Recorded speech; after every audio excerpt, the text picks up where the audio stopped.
হিমালয়ের পাদদেশে অবস্থান যেন দিনাজপুরকে প্রতি বছরই দেশের অন্য সব জেলার আগে শীতের বার্তা শুনিয়ে দেয়। এবারের চিত্র ভিন্ন নয়। ভোরবেলায় শিশিরের ধানক্ষেত জ্বলজ্বল করে, কুয়াশায় ঢাকা রাস্তায় যেন প্রকৃতি নিজেই শীতের আগমনী সুর তোলে।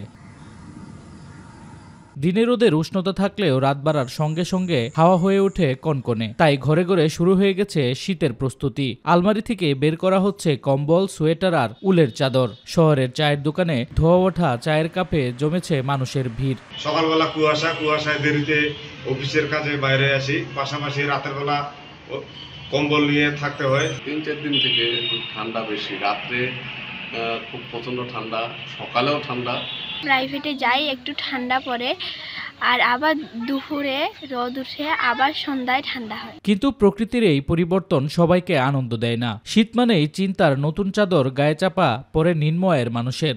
সরকারি সহায়তা ও স্থানীয় উদ্যোক্তাদের দিকে তাকিয়ে তারা দুপুরবেলা উঠে করে কি সন্ধ্যে ঠান্ডা করে, কম্বল দিলে ভালো হয়। সকালে কুয়াশা, আমরা ঘরে শীতটা একটু বেশি বোঝা যাচ্ছে। আবহাওয়া অফিস বলছে দিন ও রাতের তাপমাত্রা টানা কমছে। গত কয়েকদিনে সর্বনিম্ন তাপমাত্রা নেমে এসেছে 16 থেকে 17 ডিগ্রি সেলসিয়াসে। দেশের অন্যান্য অঞ্চলের তুলনায় এখানে শীতের আগমন কিছুটা আগে হয়ে থাকে এবং শীতের প্রবণতাও তুলনামূলকভাবে বেশি হয়।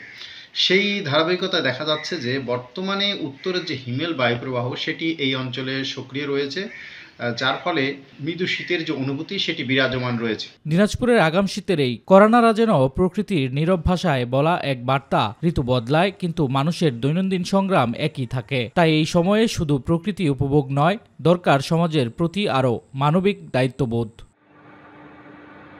শামস তাবরিজ উচ্ছ্বাস, মাই টিভি নিউজ ডেস্ক।